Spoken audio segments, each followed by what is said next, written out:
para, voy a compartir mi pantalla. A ver, voy a compartir. ¿Se ve la pantalla, doctora Miriam? Por favor, ¿me confirma? Sí, se ve completa. Si desea puede poner F5. Ok. Listo. ¿Ahora se ve mejor? Sí, está correcto. Ahora sí. Ok, muchas gracias, doctora Miriam. Antes de dar inicio a esta disertación del curso Ética y Legislación en el Derecho Farmacéutico, quiero agradecer a su persona, a la Escuela de Posgrado de Lima por la invitación para el desarrollo de este curso y también darles la bienvenida a los seguidores de la Escuela de Posgrado de Lima, a todos los participantes y también desearles un feliz día a todos los colegas químicos farmacéuticos y a los futuros químicos farmacéuticos, porque hoy, 25 de septiembre, se conmemora el Día Mundial del Farmacéutico, ¿no? Y la Federación Internacional de Farmacéuticos y la Asociación Nacional, la Asociación Española de Farmacia Hospitalaria, lo ha posteado en las redes con un eslogan, ¿no? La contribución del farmacéutico a la salud global. Muy importante eso. Dicho eso, voy a dar inicio al desarrollo de este curso. Este curso está dividido en 2 sesiones, hoy y mañana. El curso titula Ética y Legislación en el Derecho Farmacéutico.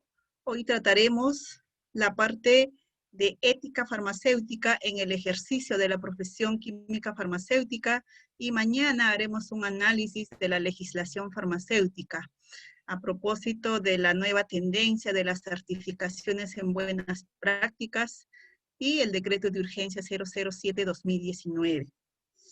En ese sentido, el contenido de esta sesión es la que se observa en la pantalla, ¿no? Definiremos qué es la ética. Para ello haremos una revisión del pensamiento filosófico. Haremos una diferencia entre ética y moral. Definiremos qué es la ética farmacéutica y cómo es que da lugar la ética a la deontología, el papel del farmacéutico en el sistema de la atención de salud, cuál es la función principal del químico farmacéutico en todo el sistema de la atención de salud, básicamente atención farmacéutica mediante el acto de dispensación y los principios éticos que rigen el acto farmacéutico. Y cuáles son esos problemas que está enfrentando en este contexto el químico farmacéutico, por ejemplo, en la gestión de los establecimientos farmacéuticos, con mayor énfasis en las oficinas farmacéuticas y la responsabilidad social que asume el químico farmacéutico, ¿no? El químico farmacéutico en sí es un profesional que tiene pues 5 años de estudio, más 6 meses de internado o práctica preprofesional, y según normas internacionales y nacionales, tiene muy bien definidos los campos de acción, ¿no? Uno de los campos de acción, por ejemplo, es la industria farmacéutica y cosmética, que está relacionada pues a la producción de los productos farmacéuticos. La investigación y desarrollo de las nuevas moléculas. Hoy en día el químico farmacéutico está cumpliendo una labor muy fundamental en la investigación de la nueva molécula o el nuevo medicamento para el tratamiento, por ejemplo, del coronavirus. La acción del químico farmacéutico en la gestión de los establecimientos farmacéuticos, ¿no? En las oficinas farmacéuticas, el trabajo de atención farmacéutica y cómo es que el químico farmacéutico pues está ejerciendo la profesión en base a todos los principios éticos que debe cumplir, ¿no? El farmacéutico en la farmacia hospitalaria, y no solamente es eso, o sea, he tratado de colocar estos campos porque la ética que se va, la que voy a dirigir ahora justamente es en la gestión de las oficinas farmacéuticas, atención farmacéutica, dispensación. Pero también tenemos los campos, por ejemplo, de los análisis clínicos, bioquímicos, bromatológicos, los análisis toxicológicos, ¿no? Químicos farmacéuticos que trabajan, por ejemplo, como apoyo del Ministerio Público justamente para los exámenes toxicológicos, cuando las personas pues fallecen a consecuencia de haber consumido o ingerido o haber sido envenenado con alguna sustancia química, alguna sustancia tóxica.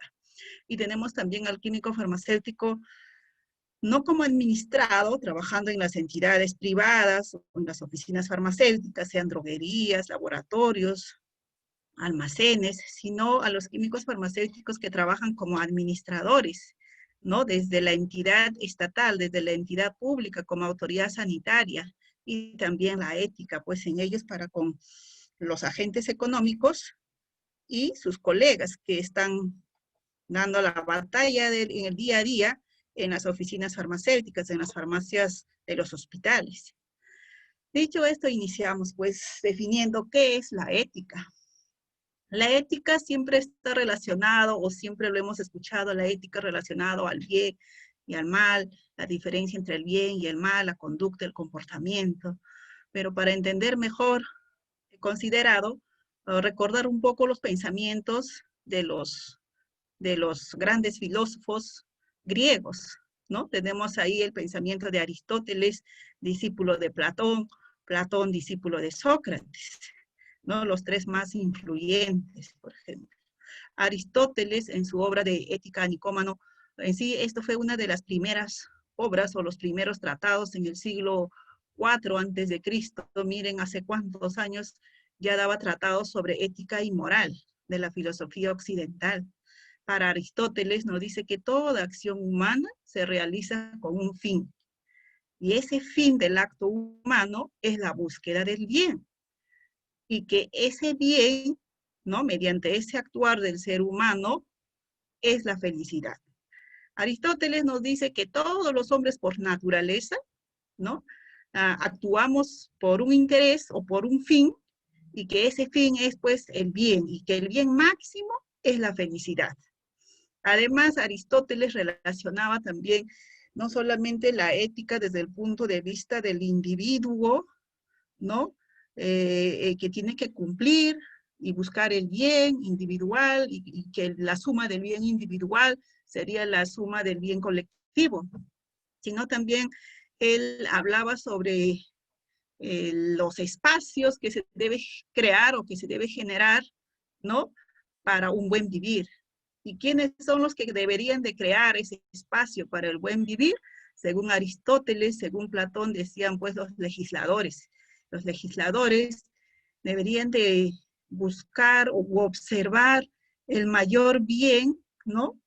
Que de tal manera que ese bien sea en beneficio de toda la comunidad, y mirando a ellos es lo que debe emitir pues las normas, las leyes.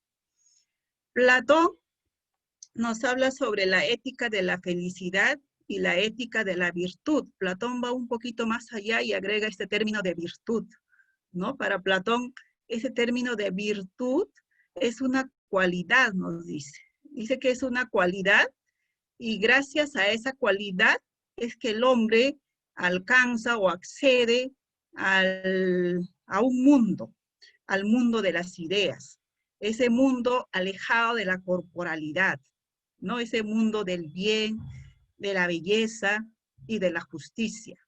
Según Platón, dice que el hombre no solamente o el objetivo final del hombre no se debe reducir a la simple satisfacción de sus necesidades materiales, sino que el objetivo del hombre debe ser desarrollar al máximo su personalidad.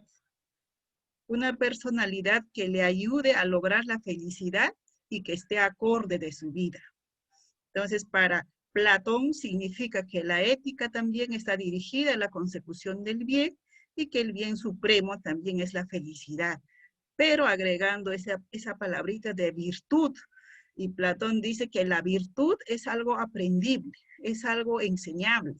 Y quien enseñe la virtud debe ser aquel que ostente una sabiduría y una técnica. Y que él consideraba que los sofistas poseían justamente esa sabiduría, esa técnica para enseñar la virtud, ¿no? Sócrates relaciona a la ética con el conocimiento y nos habla del intelectualismo moral. Para Sócrates, el bien supremo es la sabiduría. Según Sócrates, nos dice que por naturaleza el hombre tiende a buscar el bien, pero el problema es que el hombre desconoce el bien. Y como desconoce el bien, entonces toma por bueno lo que le parece bueno y no lo que realmente es bueno. Entonces Sócrates está relacionando a la ética con la sabiduría, con el conocimiento, con el razonamiento del hombre. Una vez que el hombre conozca, ¿no?, el concepto de qué es bueno o qué es malo, conozca qué actos son buenos, qué actos son malos, entonces según Sócrates, pues el hombre al diferenciar eso solamente actuaría en búsqueda del bien, ¿no?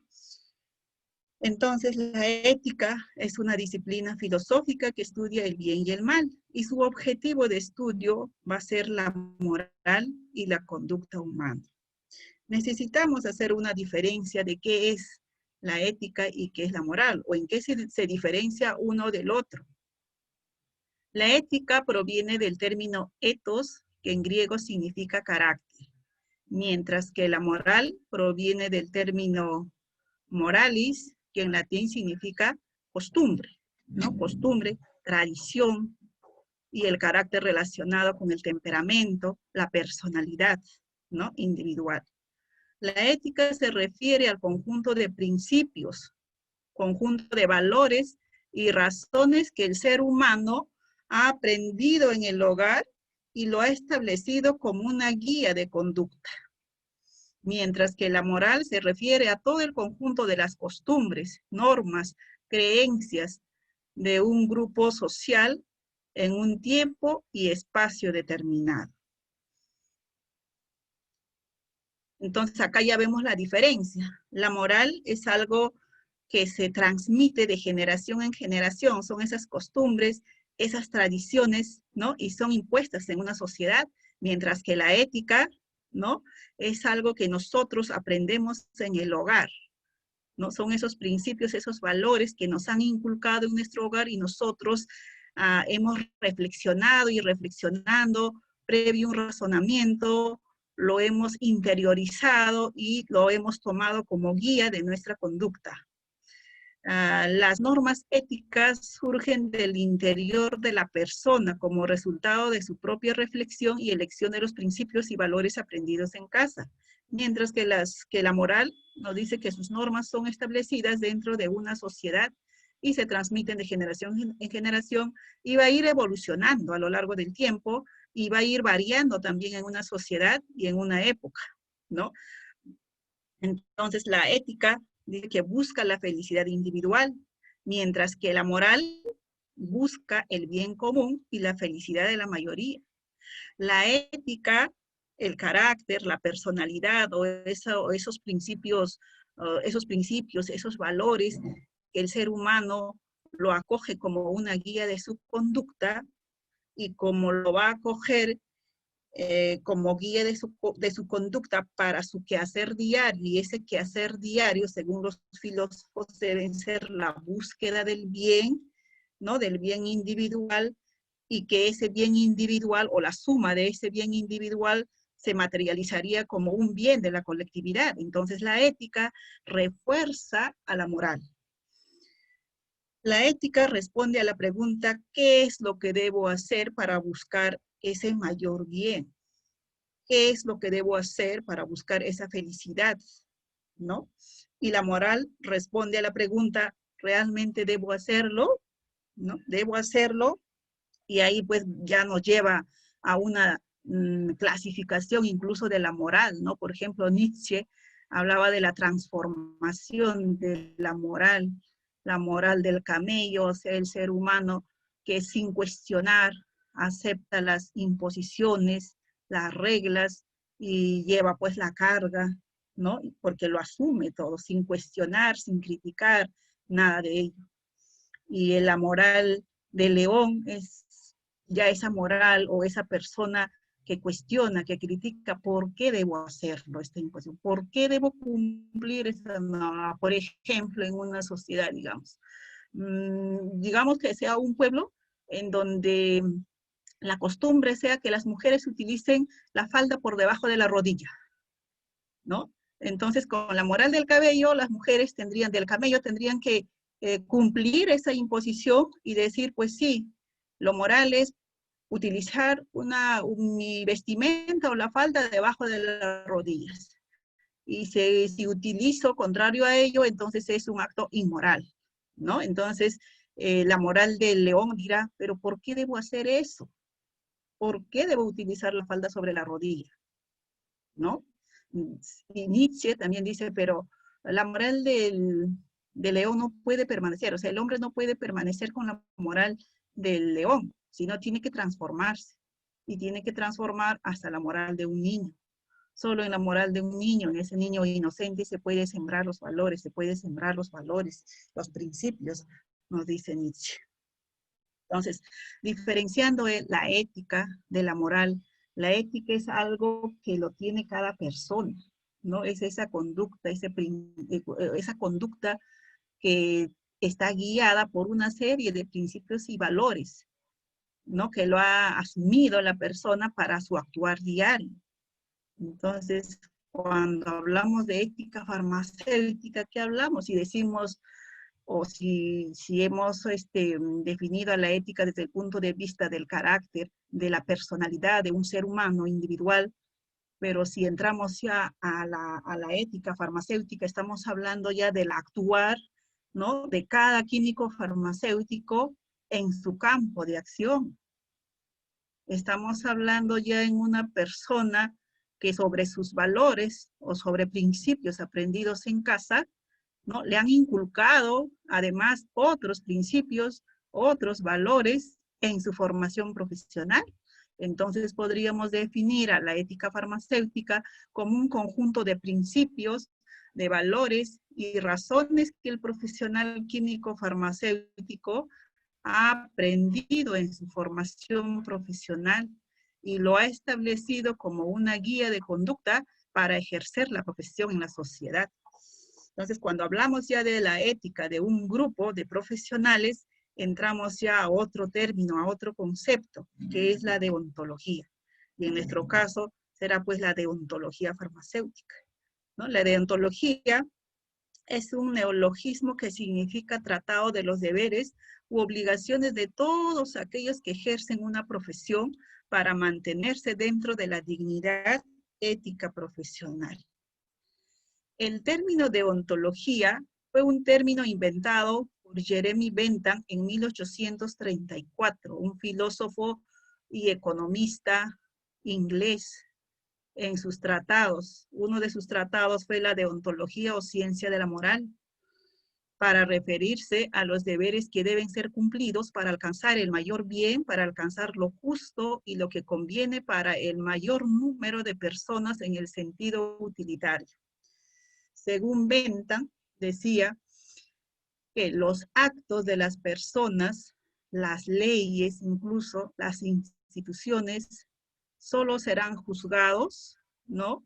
Siempre que apunten a lograr el bien o el máximo bien materializado en la felicidad, ¿no? Para la comunidad. Entonces, según Bentham, solo los actos buenos serán, pues, de utilidad y los actos malos no serán de utilidad para poder codificar, por ejemplo, en un código de ética y ser aplicable como norma para el cumplimiento de los profesionales en el ejercicio de sus funciones. Por eso Bentham nos dice que se habla de códigos deontológicos, que son de carácter normativo y son obligatorios para los miembros de un colegio profesional. El primer código de ética fue redactado en Estados Unidos, ¿no? Por el Colegio de Farmacéuticos de Filadelfia en 1848. Este código de ética ha servido como modelo para la redacción del Código de Ética de la Asociación Farmacéutica Americana de 1852, que ha sido modificada en el año 1922 y 1994, a la par con el Código de Ética del Código Internacional de Farmacéuticos. En nuestro país el código de ética tiene este nombre, ¿no? El Código de Ética y Deontología del Colegio Químico Farmacéutico. Un código de ética que establece los principios, los valores por las cuales se deben regir las actuaciones de los químicos farmacéuticos en el ejercicio de sus funciones en todos los campos de la profesión. Obligaciones relacionadas más, ¿no? Del 100% de todos los artículos que contempla ese código de ética, el 70% está relacionado al cumplimiento de las obligaciones en el ejercicio de la profesión, y muchos de ellos prácticamente es una repetición, diría yo, de las obligaciones impuestas en el Decreto Supremo 014-2011 respecto a las responsabilidades del químico farmacéutico. ¿Cuál es el papel del farmacéutico en el sistema de atención de salud como miembro del equipo de la salud? El químico farmacéutico en nuestro país en sí está reconocido como profesión médica, mediante ley número 16447 del año 1967. Cuando hablamos de las profesiones médicas, estamos hablando prácticamente de las profesiones médicas que estarían en ese grupo, ¿no? De nivel médico, y entra ahí pues a tallar los médicos, los químicos farmacéuticos, las obstetras, los odontoestomatólogos. El médico tiene autonomía absoluta, por ejemplo, para poder realizar su trabajo, así como ostenta esa autonomía absoluta para poder realizar su anamnesis, el diagnóstico, ¿no? Y proponer al paciente las alternativas de tratamiento, sean quirúrgicos o farmacéuticos, también asume pues al 100% su responsabilidad. Entonces, en esos años el químico farmacéutico también tenía esa autonomía, ¿no? Absoluta. Y posteriormente esta ley pues ha sido superada con esta ley, con la número 23536 en el año 1982. Normas generales que regulan el trabajo y la carrera de los profesionales de la salud. Y no solamente ellos, sino incluso ahora mismo la ley 29459 supera tremendamente y lo deja prácticamente a la 16447 pues bastante lejos, porque hoy en día el químico farmacéutico pues no tiene autonomía absoluta para ejercer la profesión, tiene una autonomía relativa, ¿no? Cumple una labor asistencial, por ejemplo, cumple una en los hospitales, por ejemplo, cumple una función asistencial, colaborativo, cooperativo de los médicos en los esquemas de tratamiento para los pacientes.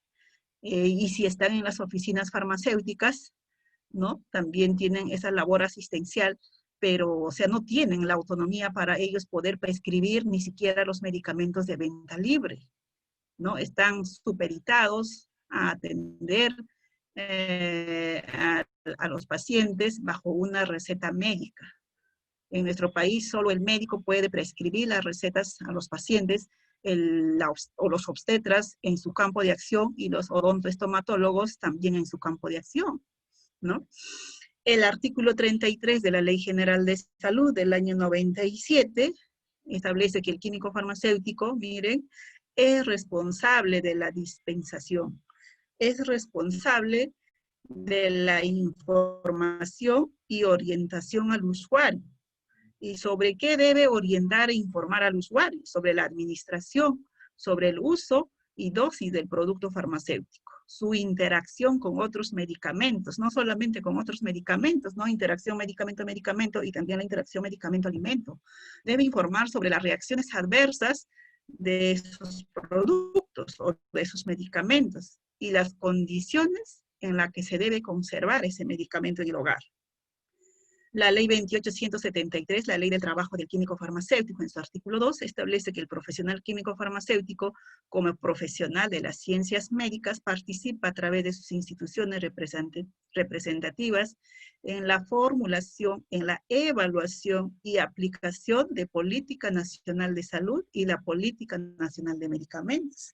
Entonces, desde ahí ya el químico farmacéutico está inmerso dentro de todo ese sistema de salud en nuestro país, ¿no? Y no solamente en nuestro país, sino también en otros países a nivel internacional. El químico farmacéutico, claro que en otros países la nominación no es de químico farmacéutico, no son farmacéuticos, por eso el Día Mundial hoy día no es Día Mundial del Químico Farmacéutico, no dice, sino es el Día Mundial del Farmacéutico, ¿no? Entonces, por ejemplo, para la Política Nacional de Medicamentos, ¿no? El trabajo es indispensable, la presencia del químico farmacéutico es indispensable. ¿Por qué? Porque el químico farmacéutico es el especialista en medicamentos. El químico farmacéutico, siendo especialista en medicamentos, debe conocer a la perfección, ¿no? Las formas farmacéuticas de la molécula, las formas de las concentraciones, ¿no? El mecanismo de acción, para de esa manera poder, pues, guiar a los médicos en los esquemas de tratamiento, asesorar al profesional médico en los esquemas de tratamiento. Entonces, hay muchas directrices mundiales, ¿no? Que justamente tratan de esa relación médico y químico farmacéutico en un trabajo cooperativo, colaborativo, para preparar los esquemas de tratamiento y de esa manera, pues, dar un trato o una atención eficiente a los pacientes para la recuperación de su salud, porque el valor final del químico farmacéutico es la contribución a la salud de la población. ¿Cómo? Promocionando la salud y previniendo las enfermedades no transmisibles, sobre todo las enfermedades crónicas, por ejemplo, diabetes, hipertensión, enfermedades cardiovasculares. Los pacientes con esas enfermedades en sí, si son crónicas, van a recibir tratamiento pues por muchos años, por largo tiempo. Entonces, como que no hay coherencia con que los pacientes que asistan a los hospitales de mes a mes, solamente para un control y que le prescriban los mismos medicamentos que ya vienen tomando, cuando esas atenciones bien los pueden hacer en las oficinas farmacéuticas los químicos farmacéuticos mediante el seguimiento farmacoterapéutico, por ejemplo, y de esa manera disminuiría el hacinamiento de los pacientes en los hospitales, previniendo y resolviendo los problemas relacionados a medicamentos, por ejemplo. El papel del farmacéutico en el sistema de atención de salud como miembro del equipo de la salud en sí, pues, no ha sido una decisión así ni de rápido, nada, ¿no? Prácticamente tiene toda una trayectoria de toda una serie de reuniones, asambleas que la Organización Mundial de la Salud los ha convocado, ¿no? A los miembros internacionales para poder definir el servicio farmacéutico y cuál sería, pues, la función del químico farmacéutico dentro de un sistema de salud, de un sistema de atención de salud. Nosotros sabemos que el químico farmacéutico participa en todo el ciclo de la cadena de producción y distribución de los productos farmacéuticos, dispositivos médicos y productos sanitarios. Participa en la fabricación, participa en la preparación de las fórmulas magistrales, de las fórmulas oficinales, participa en la gestión del almacenamiento, de la distribución y transporte y la comercialización en los puntos de entrega al usuario final. Pero esas funciones, pues, como les decía, no ha salido de noche a la mañana, es fruto de una serie de reuniones. Cuando por primera vez en el año 88, en 1988, ¿no? En la reunión de Nueva Delhi, por ejemplo, tenían que discutir cuál es el impacto del sistema de atención de la salud, ¿no? Si el servicio farmacéutico realmente sería ventajoso para los gobiernos, cómo ayudaría en la contención o en el acceso a la salud para la población, cuál sería el impacto de los servicios farmacéuticos frente a la comunidad. Y ahí se dieron todas estas reuniones. Nueva Delhi en 1988, la reunión en Tokio que terminó con la Declaración de Tokio en 1993, la reunión en Vancouver en 1997 y luego la reunión en La Haya en 1998. Veamos de qué se ha tratado cada una de estas reuniones. En la reunión de Nueva Delhi, en 1988, se discutió sobre el desarrollo del farmacéutico para los sistemas de atención de salud.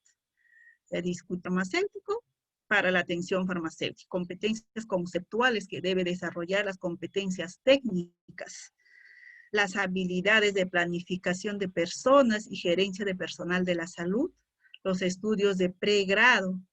Incluso se analizó dentro de la malla curricular qué materias podría llevar el químico farmacéutico, de tal manera que el químico farmacéutico al terminar la carrera, al titularse, pues sería el especialista, ¿no? Reconocido como un especialista en el medicamento. Un profesional que no tendría que necesitar especializaciones para trabajar en industria, para atender en oficina farmacéutica, para trabajar en farmacia hospitalaria, por ejemplo, ¿no? Estudios de investigación de posgrado, y también se ha discutido sobre los campos de acción y las funciones del químico farmacéutico. Y uno de los campos, o todos los campos que se discutió en esa reunión, fue el control de la regulación y gerencia del medicamento, de que el químico farmacéutico participaría, ¿no? En la regulación y la gerencia de los medicamentos. La farmacia comunitaria, que fue el tema más discutido, más debatido. La farmacia hospitalaria, la industria farmacéutica y las actividades académicas, ¿no? A la que se debe dedicar el químico farmacéutico y qué actividades desarrollaría dentro de ese campo académico, la capacitación de otros trabajadores de la salud, y ahí viene pues el trabajo cooperativo y colaborativo del químico farmacéutico con otros profesionales de la salud.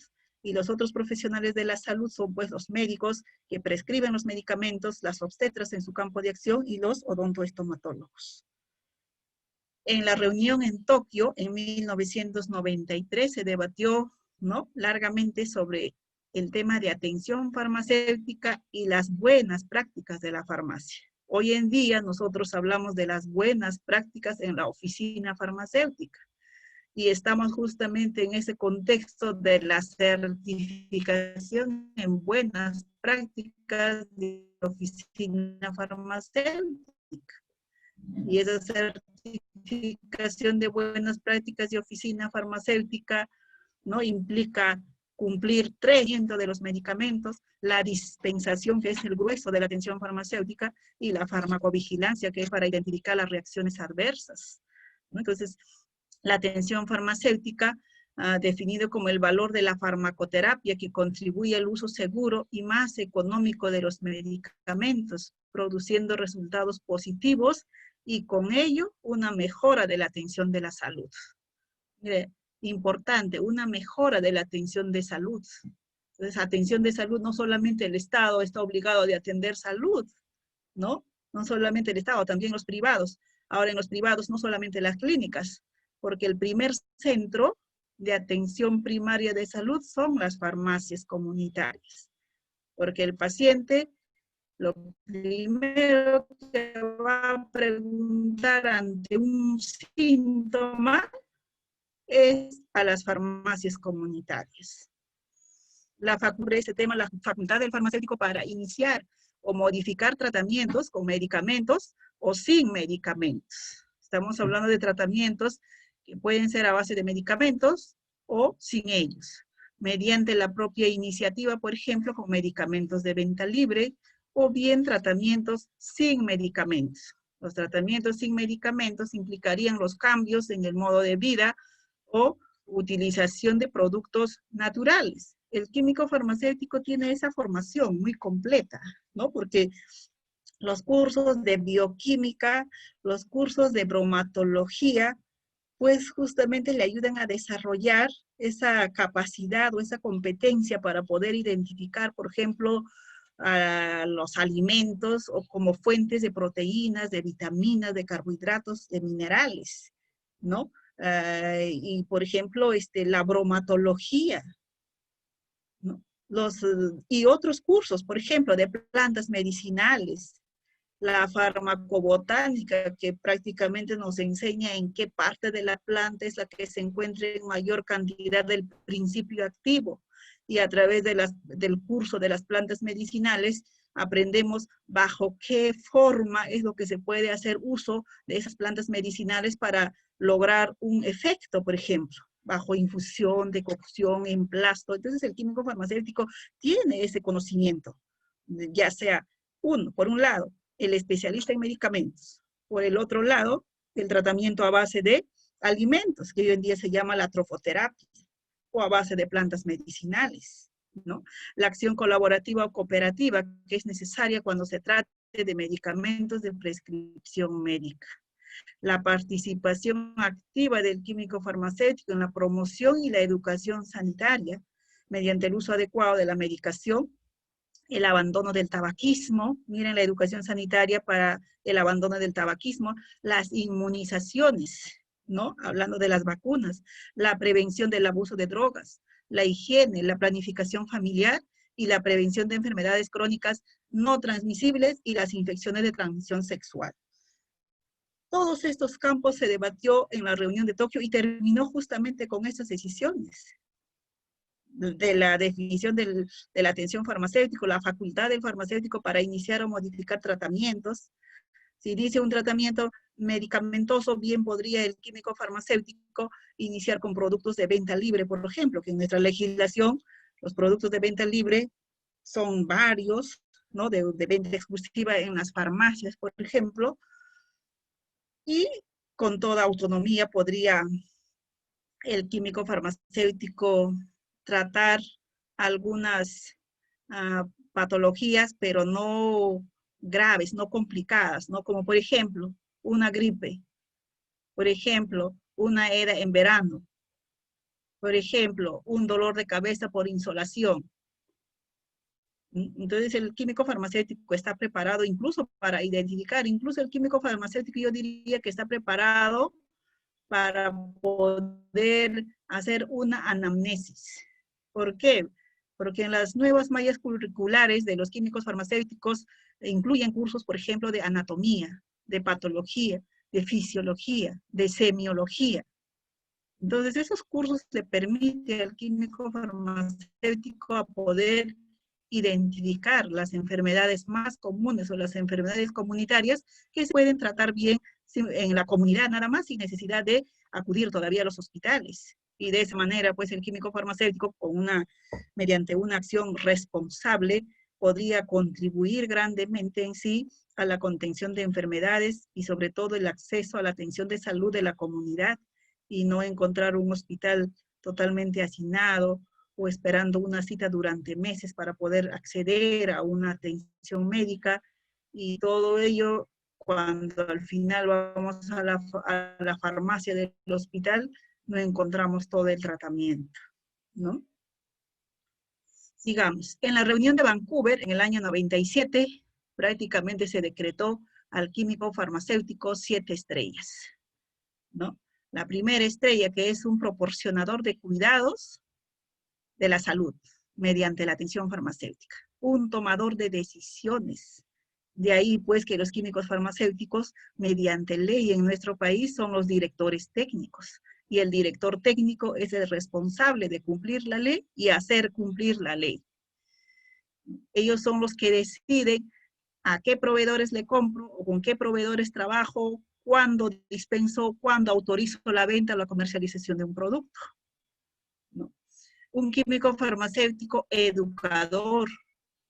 Y la norma, en sí, la ley especial, la 29459, establece que el químico farmacéutico tiene la responsabilidad en sí de capacitar, ¿no? A los químicos farmacéuticos asistentes o a sus asistentes en los establecimientos farmacéuticos. Un químico farmacéutico comunicador, un estudiante de por vida, un químico farmacéutico líder y gestor de los establecimientos farmacéuticos. El farmacéutico debe poseer un sentimiento de solidaridad y un deseo de cooperar con otros colegas y profesionales de la salud, así como una identidad profesional y una personalidad íntegra con altos principios éticos. Entonces, deberíamos de preguntarnos, ¿no? ¿Somos realmente un farmacéutico de 7 estrellas? ¿Realmente estoy proporcionando? ¿Cuál es el impacto que estoy generando yo desde mi labor de atención farmacéutica en las farmacias hacia la comunidad? ¿Estoy contribuyendo a que la comunidad tenga una mejor calidad de vida mediante el uso de medicamentos, pero con una información correcta sobre sus reacciones adversas, sobre sus interacciones? o simplemente estaremos abandonando nuestras funciones, delegando nuestras funciones y descuidando nuestra labor. ¿Estaremos tomando decisiones correctas o es que los propietarios están tomando las decisiones por nosotros? Y nosotros nos estamos allanando con esa moral del camello, sin cuestionar, sin preguntar por qué, ¿no? Realmente nos estamos educando constantemente y estamos educando al personal. Entonces hay que preguntarse todo eso para ver si realmente somos pues químicos farmacéuticos de 7 estrellas y si realmente estamos contribuyendo a la salud de la población. Hablando de atención farmacéutica, ¿no? El decreto, el artículo 2 del reglamento de la Ley de Productos Farmacéuticos define la atención farmacéutica como el acto profesional del químico farmacéutico para la mejora y mantenimiento de la salud y calidad de vida del paciente, los cuales se realizan mediante prácticas correctas de dispensación y seguimiento farmacoterapéutico. Si en el país existen más de 27.000 oficinas farmacéuticas, significa que hay más de 27.000 químicos farmacéuticos realizando acto de dispensación y seguimiento farmacoterapéutico, ¿no? ¿Cómo define el reglamento la dispensación? Define como un acto de proporcionar uno o más productos a un paciente, miren, generalmente en atención a la presentación de una receta médica. Y acá te da, pues, una pequeña puerta de hacer uso de tu autonomía, esa autonomía relativa que tienes para poder hacer uso de los productos de venta libre y poder ayudar a las personas en la contención de sus enfermedades. Este acto, dice el químico farmacéutico, informa y orienta al paciente sobre el uso adecuado, sobre las reacciones adversas, sobre las interacciones y las condiciones de conservación del producto. ¿Y cómo define la ley a la atención farmacéutica? Como el acto de dispensación que debe hacerse según la condición de venta establecida en el registro sanitario.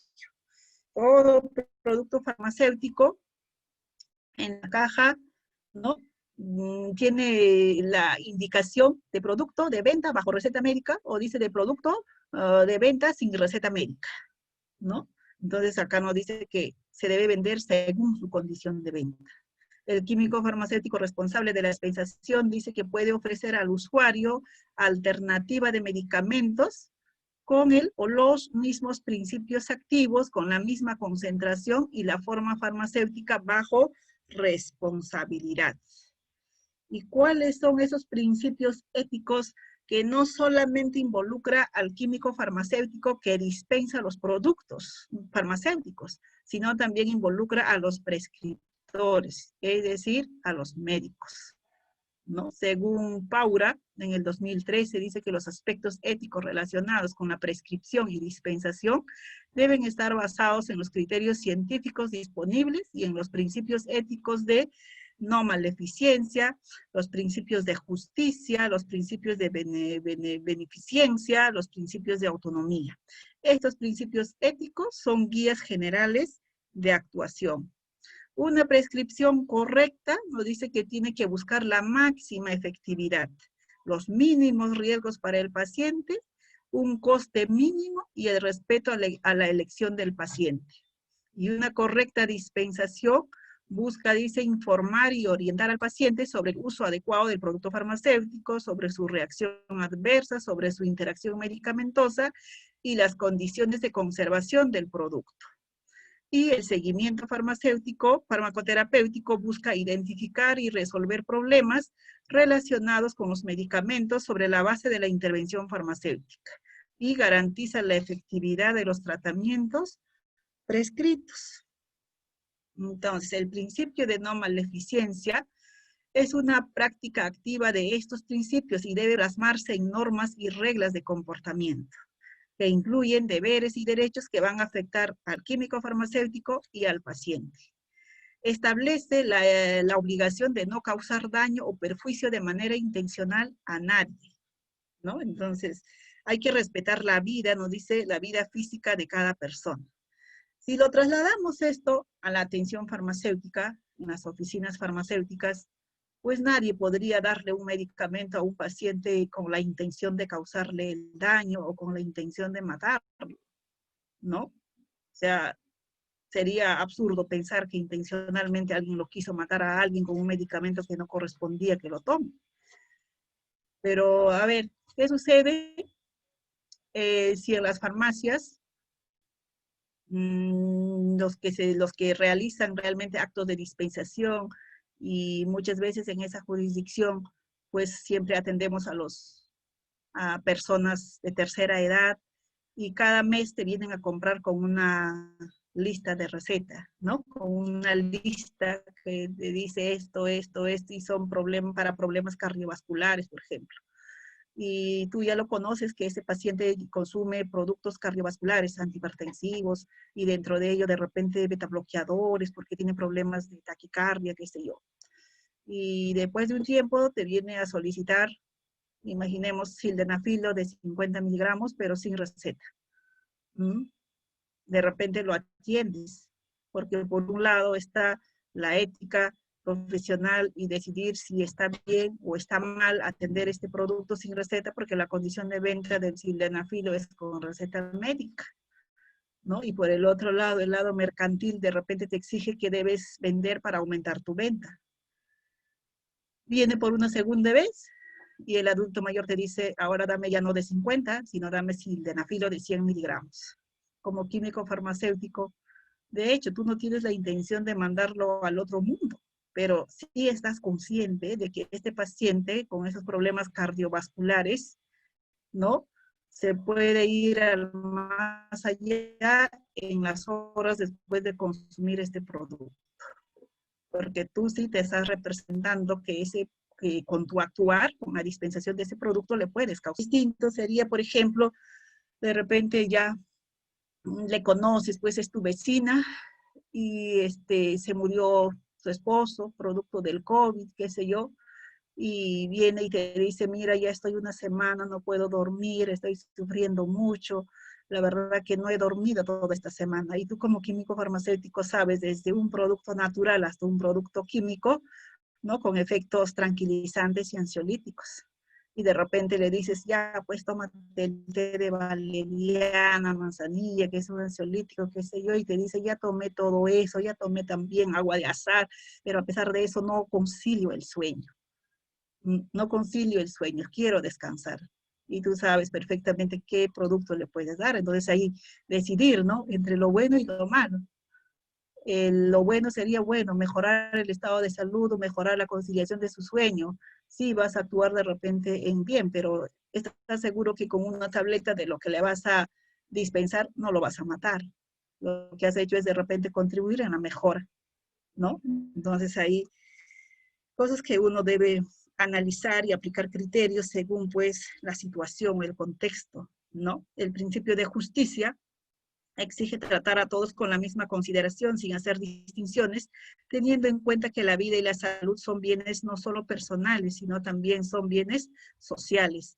Este principio pretende conseguir el bien social refiriéndose a la sociedad en general y a las personas en torno al profesional y al paciente.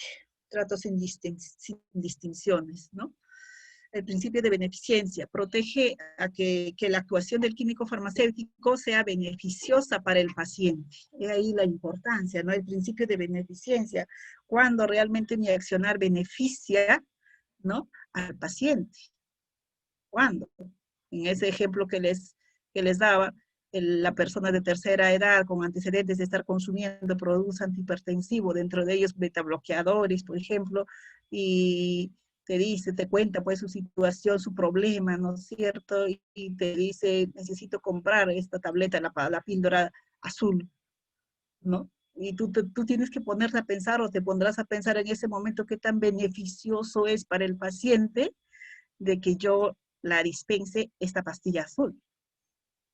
Porque tú sabes que esa pastilla azul a ese tipo de paciente lo puede matar en horas.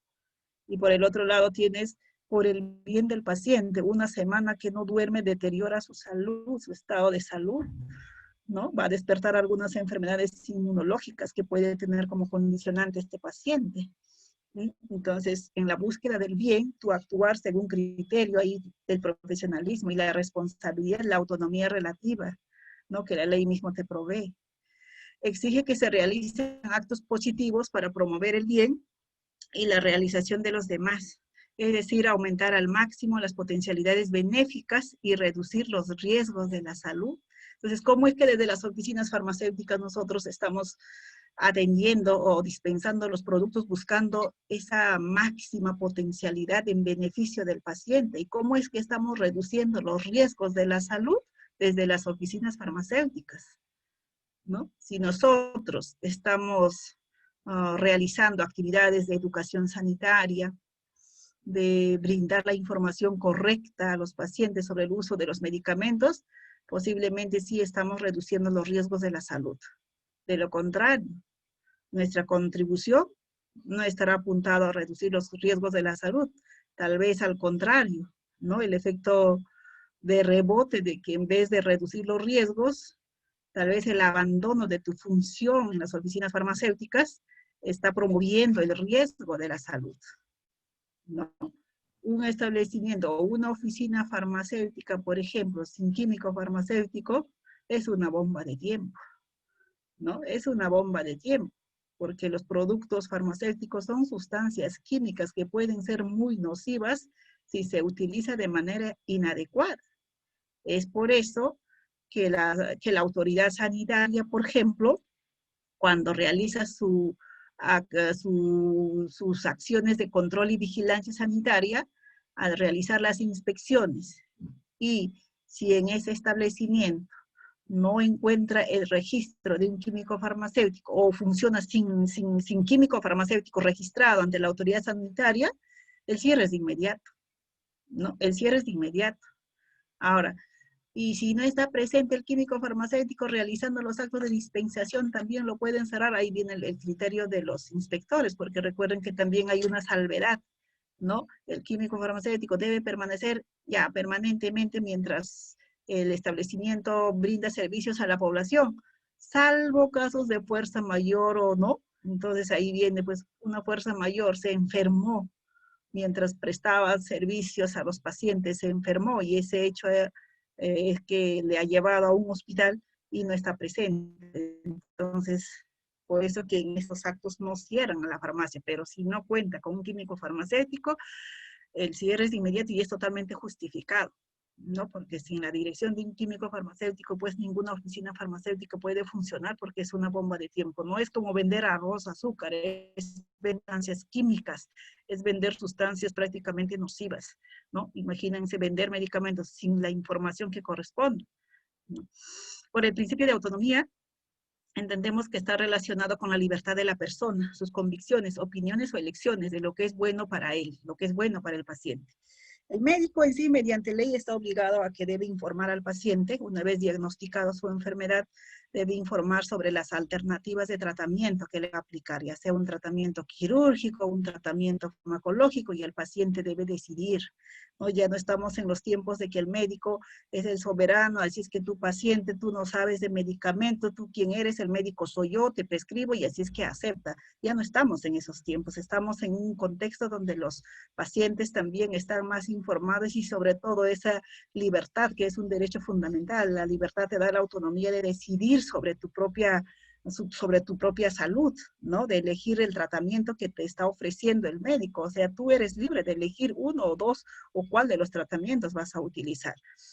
Entonces, imaginemos que el químico farmacéutico dentro de sus facultades, ¿no? Al identificar un problema comunitario de salud, utilice como esquema de tratamiento los productos de venta libre, que es totalmente legal, ¿no? Sin prescripción, pero tiene que darle pues la información de ese esquema de tratamiento a base de productos de venta libre y productos de repente naturales. Por eso que en otros países, por ejemplo en España, los farmacéuticos, allá son farmacéuticos, utilizan, ¿no? El tratamiento con productos de venta libre para ciertas enfermedades y le hacen firmar al paciente su consentimiento informado de que previa información está recibiendo ese esquema de tratamiento en ese servicio de farmacia. Y si el químico si el farmacéutico considera que es una enfermedad ya que no puede ser de repente tratado por él, entonces ellos tienen una interconexión vía internet con los médicos y consultan a los médicos, ¿no? Sobre el tratamiento que puede recibir este paciente, que puede ir, por ejemplo, con una conjuntivitis así avanzada, y el médico mediante vía del WhatsApp o el correo, qué sé yo, uno le asesora al químico farmacéutico. O de lo contrario, mediante una telemedicina, ya mediante una teleconferencia, le atiende al paciente ahí, ya, el paciente comunicándose con el médico desde la oficina farmacéutica, desde la farmacia, y recibido el tratamiento, recibido la prescripción médica, recibe su atención en la farmacia, recibe sus medicamentos en la farmacia. Entonces, de esa manera ya se evita que el paciente se traslade hasta el hospital para su consulta médica. Entonces, ahí sí se ve el trabajo colaborativo, cooperativo, verdaderamente, ¿no? Y sí, pues es un apoyo bastante importante al acceso a la salud de la población. La protección de esa libertad se materializa con el consentimiento informado, que es la concreción del respeto a la autonomía, y lo fundamental en responsabilidades de decisión de toda persona capaz. ¿Qué problemas enfrenta el químico farmacéutico en el acto de dispensación, en la atención farmacéutica, en las oficinas farmacéuticas? El químico farmacéutico nos dice que debe ostentar el conocimiento especializado en medicamentos para cumplir a cabalidad el acto de dispensación, la promoción del uso racional de medicamentos, la prevención de enfermedades, y porque la finalidad es el beneficio del paciente y la salud de la población. El químico farmacéutico, como director técnico, gestiona la oficina farmacéutica, que comprende una serie de acciones y decisiones que las debe tomar, ¿no? Y tiene la gran responsabilidad de dispensar los medicamentos solo con receta médica. Pero el gran problema en nuestro país con los temas de medicamentos es que nuestra población tiene la costumbre de acudir a las farmacias, ¿no? Como un centro de atención primaria, que ahí le deben ayudar, ahí le deben rehabilitar, ahí le deben salvar, ¿no es cierto?, su necesidad primaria de salud. Tiene esa costumbre. Las personas, una vez que sienten un malestar o se sienten mal o se presentan los síntomas de alguna infección, lo primero que van es a la farmacia. La primera opción no es el hospital, ni la posta, ni un centro de salud. La primera opción es la farmacia. ¿Por qué? Porque está lo más cerca, es lo más cercano a su domicilio, y aparte de que es más económico para ellos, porque no tienen que pagar una consulta médica, por ejemplo.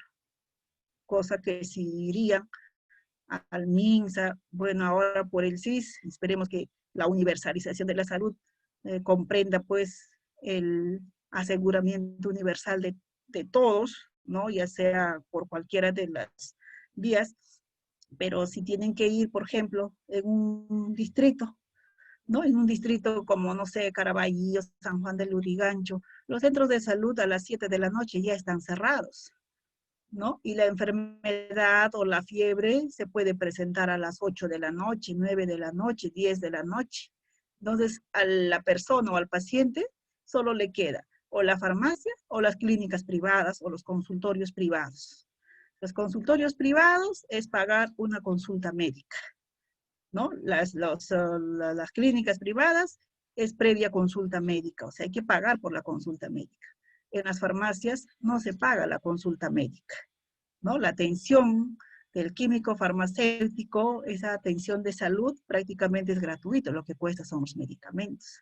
Tenemos una población con alta tasa de automedicación, ¿no? Acostumbrados a consumir medicamentos con recetas vencidas. Entonces, poniendo sobre el tapete la ética, tú dices, pero está mal que yo le automedique. Está mal en sí vender medicamentos con recetas vencidas, pero el paciente o el usuario es bastante exigente, ¿no? Las personas están acostumbrados a decirte, dame estos medicamentos, y te vienen con una lista, con un manuscrito de antibióticos, antiulcerosos, incluso corticoides. Por ejemplo, en esta pandemia, ellos iban a la farmacia y pedían hidroxicloroquina, pedían los inmunosupresores, pedían la citromicina, y exigían. Y si no se les vendía, ya las farmacias los veíamos en la televisión diciendo que les están negando la venta de los productos o de los medicamentos a los pacientes con COVID. Hay una poca cultura sanitaria en nuestro país. Y el otro problema que enfrentan el personal que trabaja en las oficinas farmacéuticas son las remuneraciones por productividad y rentabilidad, ¿no? Eso es lo que pues les pone a pensar y a eso, y a pensar y a repensar, oiga, ¿hasta dónde es bueno que yo por tener que aumentar la productividad en esta oficina farmacéutica debo dispensar productos cuya venta es con receta médica, pero este paciente no me está presentando la receta médica? ¿Hasta dónde? Porque muchas oficinas farmacéuticas, de repente, no las pequeñas o las independientes, ¿no? Pero sabemos que muchas grandes empresas les pagan tanto a los técnicos en farmacia como a los químicos farmacéuticos por productividad del local y les ponen metas. Este local en este mes debe llegar a una venta, no sé, pues de 80,000, de 100,000. Eso significa que si son 5 trabajadores, los 100,000 entre 5, ¿no? Se tienen que dividir a 20,000 la venta mensual. Entonces ellos en su mente está, pucha, tengo que llegar a 20,000 soles este mes. Y para eso, ¿qué hago? Ya, de repente la venta de los productos libres, de venta libre no va a ser suficiente para llegar a la meta. Ni la venta de los cosméticos, de los productos sanitarios, no todo ello. Entonces, ahí es lo que no se resisten, pues, ante la petición de una población con automedicación, ¿no? Véndeme acitromicina, ahora en la pandemia acitromicina, 5 cajas, 10 cajas, 20 cajas, prácticamente la gente ha armado su botiquín o su botica en su propia casa a medida de prevención y lo han tomado prácticamente de manera desmesurada, ¿no? Entonces, he ahí el problema del químico farmacéutico y decidir, pues, si le vendo o no le vendo. Si le vendo, ¿estará bien o estará mal? ¿Es ético o no es ético? ¿Mm? Algunos casos, por ejemplo, personas que solicitan psicotrópicos sin receta médica aduciendo que tienen problemas de ansiedad, ¿no? Y les contaba un caso de que si es una persona que tú conoces y ha fallecido su esposo y está con un problema de ansiedad, días que no duerme, tú sabes con qué medicamento le puedes ayudar a esta persona y de hecho que el tratamiento, una indicación adecuada, ¿no? No le va a llevar a una dependencia. Recordemos que los productos psicotrópicos, ¿no? A la primera dosis no te llevan a una dependencia. El uso continuo, inadecuado, desproporcionado, es lo que lleva a la dependencia en sí, ¿no? Entonces, este paciente tendría que mandarlo, entonces a la vecina tendría que haberle mandado ¿dónde? Al médico, para que le prescriba lo que ya sabemos lo que le va a prescribir. Cuando de repente ella necesitaba una orientación, necesitaba, bueno, de repente una tableta de ello, ¿no? Sumado de productos naturales y con eso se mejoraba, ¿no?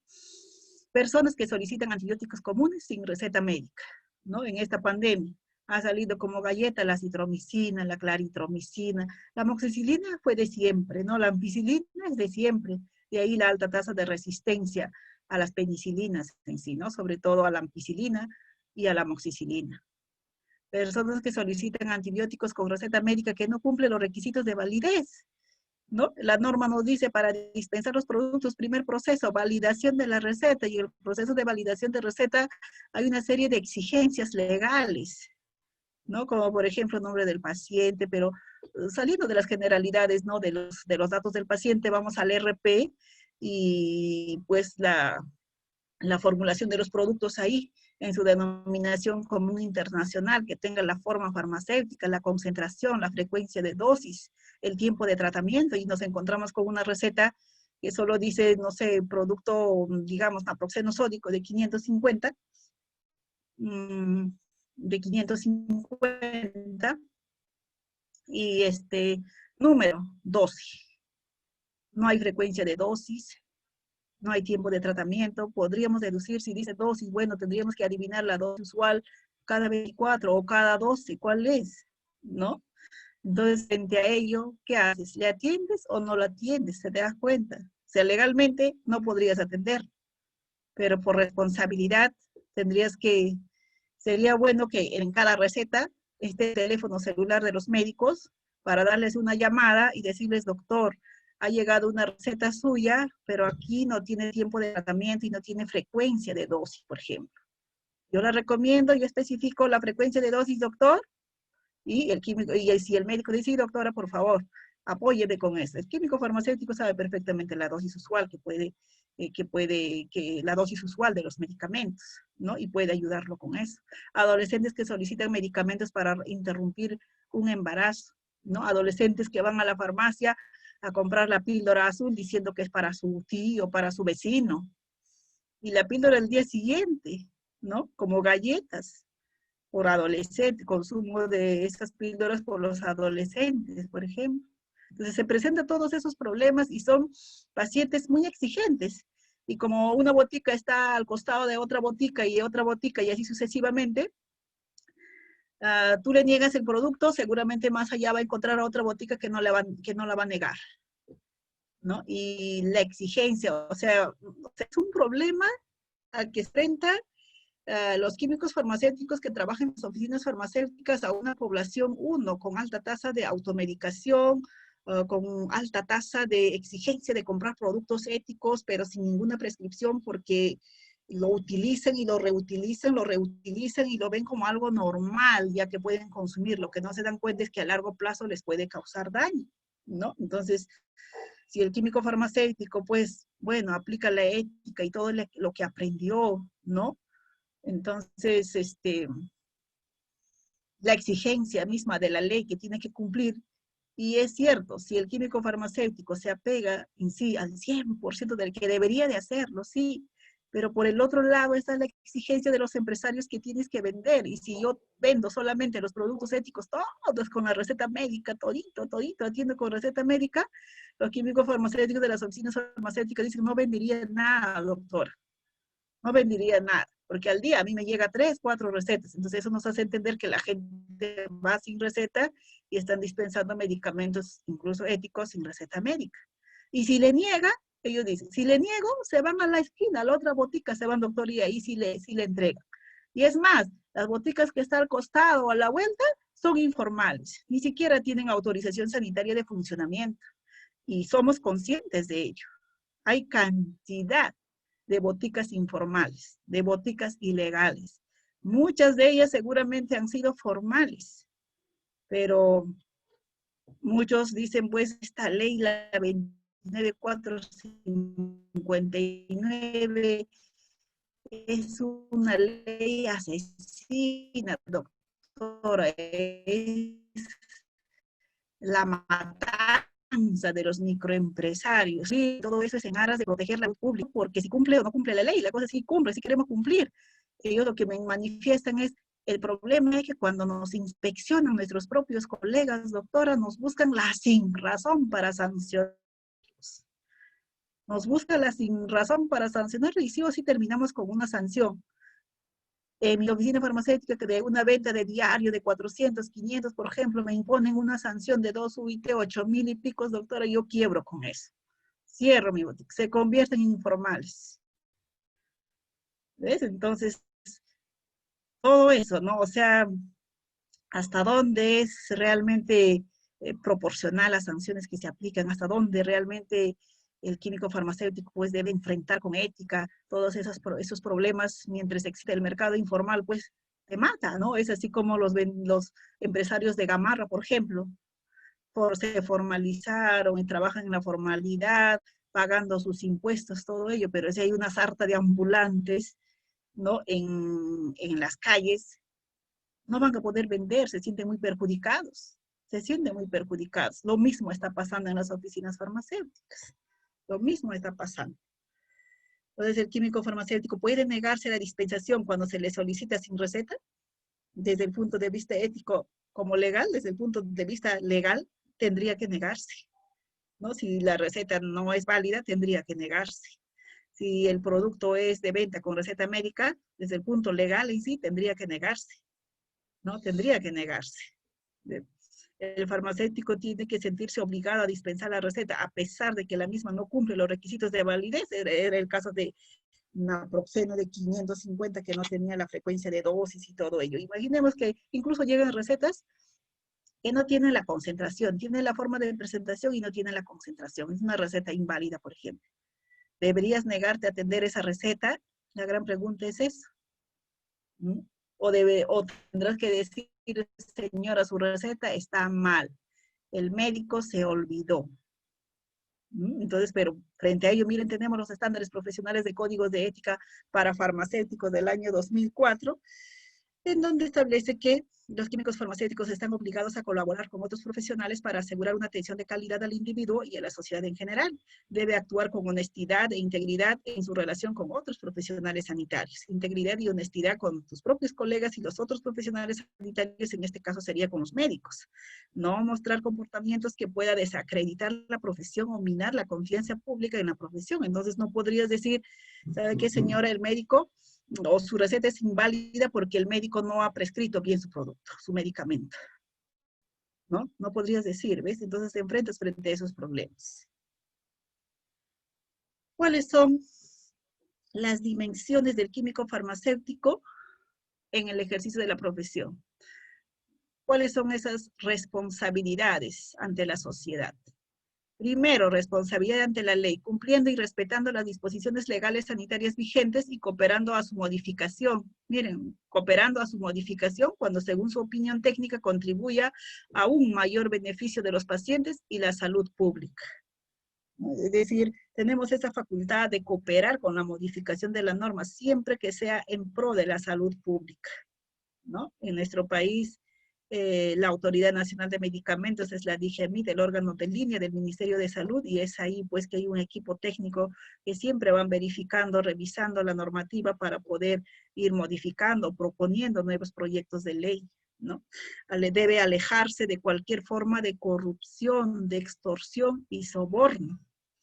No es ético, tampoco es responsable, ¿no? Ante la ley, de que un inspector, por ejemplo, te esté extorsionando, ¿no? Para que pagues algún cupo, para no sancionarte o de repente para avisarte cuando te van a hacer una fiscalización.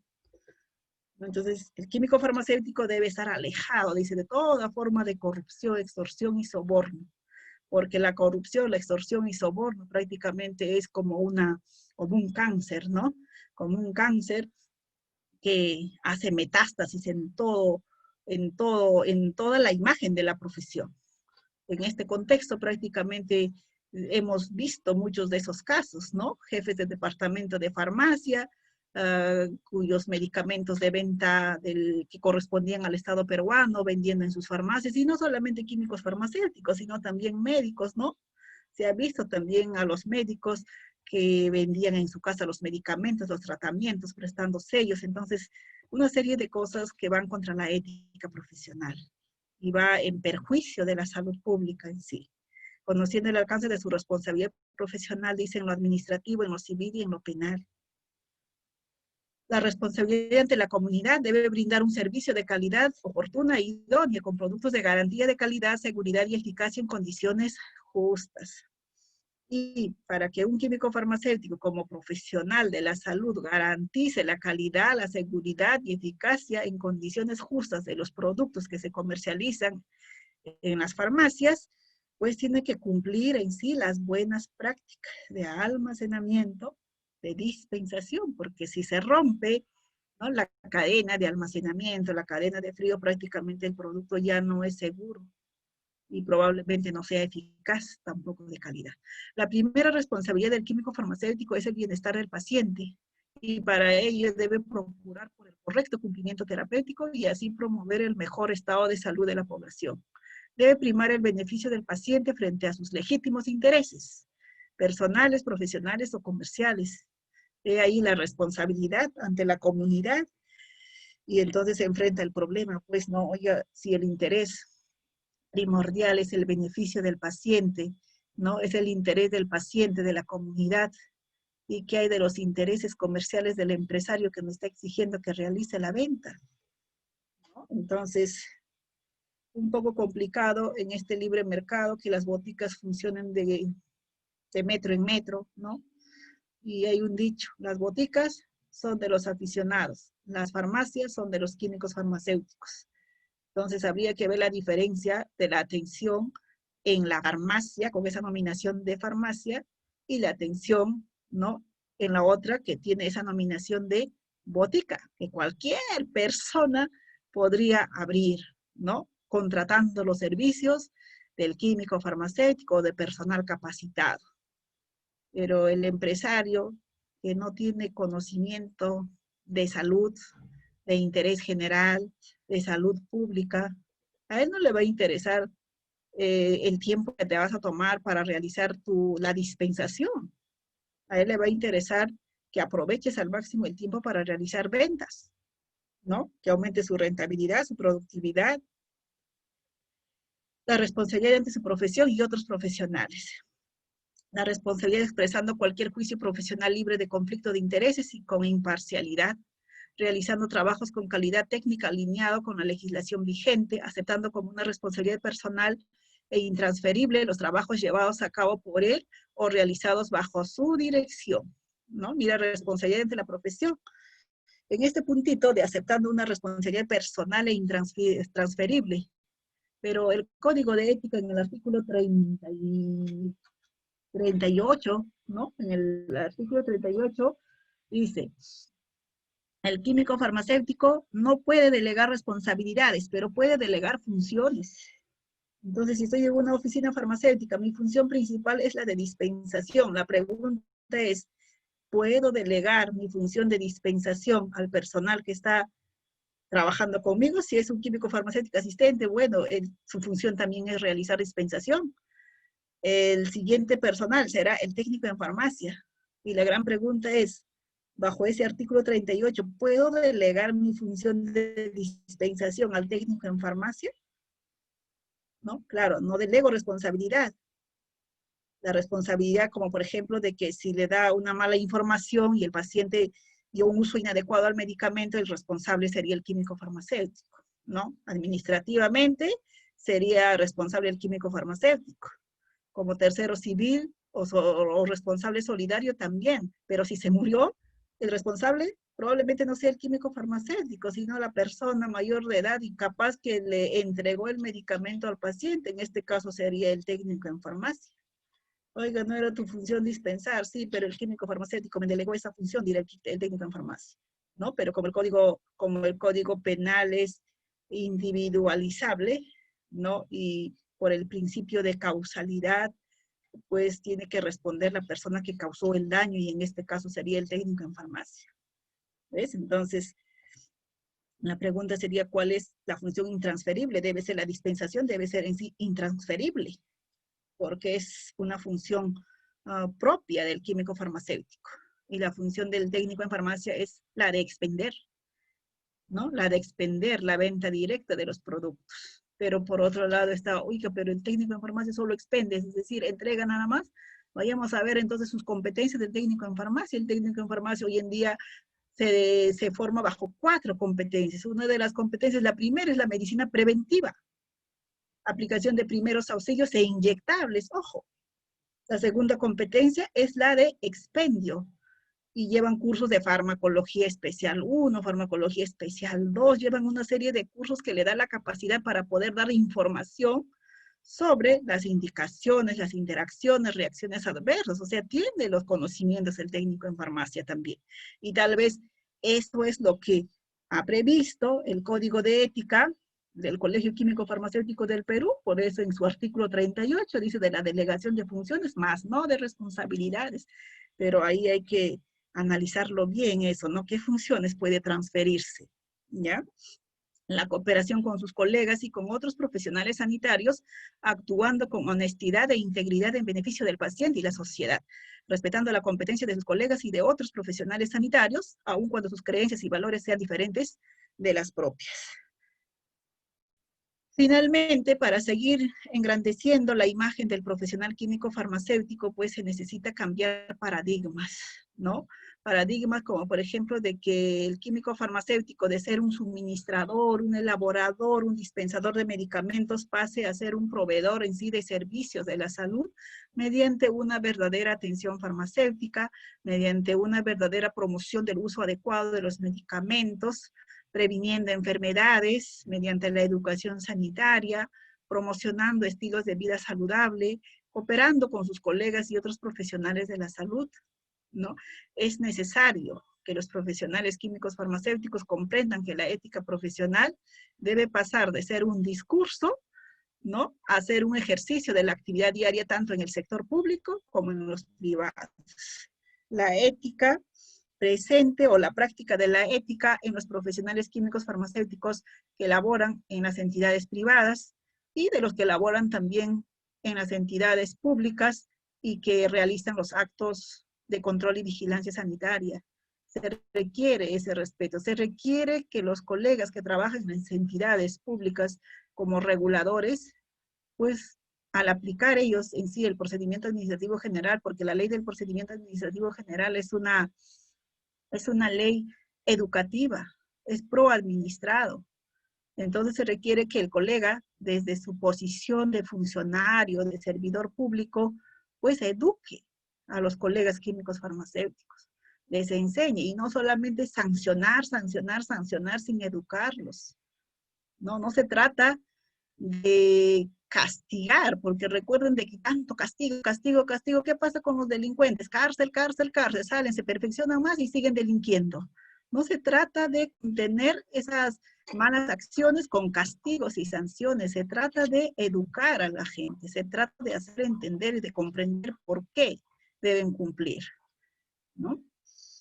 Esa ha sido toda la presentación de la sesión de hoy y espero que se haya logrado la expectativa. No sé si habrá alguna pregunta, estoy ya a responder sus preguntas que puedan formular. Felicitar la ponencia del día de hoy, profesora Mary Aquino Común, sí ha sido muy clara y de muy buena base para este curso, que va a servir como una herramienta para todos los abogados, para los químicos farmacéuticos, que sí, hoy día están en el día, y también extendemos nuestras felicitaciones. Como le indicó, ha sido muy didáctica vuestra ponencia el día de hoy, y felicitamos que ese conocimiento ha sido trasladado de una manera muy eficiente, muy efectiva. El día de hoy es la primera sesión, mañana tenemos la segunda clase de este curso sobre ética y legislación en el derecho farmacéutico. Con ello podemos clausurar el primer día de capacitación. Quedamos muy agradecidos, doctora. ¿Sí? Y nos vemos mañana en este mismo canal y a la misma hora. Ok, doctora, muchas gracias, muchas gracias. Mañana analizaremos la legislación farmacéutica sobre el tema de las certificaciones en buenas prácticas de oficina farmacéutica y el tema del decreto de urgencia 007-2019, que hay muchas preguntas sobre esos dos temas. Es por eso que para mañana se ha seleccionado como tema principal analizar esos dos puntos en la legislación farmacéutica. Muchas gracias, doctora, y también felicitarle a todos los participantes de esta sesión y nos conectamos mañana si no hay ninguna pregunta. Muchas gracias. Muchísimas gracias. Saludos a todos los seguidores en el Facebook Live, que son más de 50, y también a nuestros alumnos del curso aquí en el auditorio del Zoom. Hasta mañana y muchas gracias. Muy buenas noches.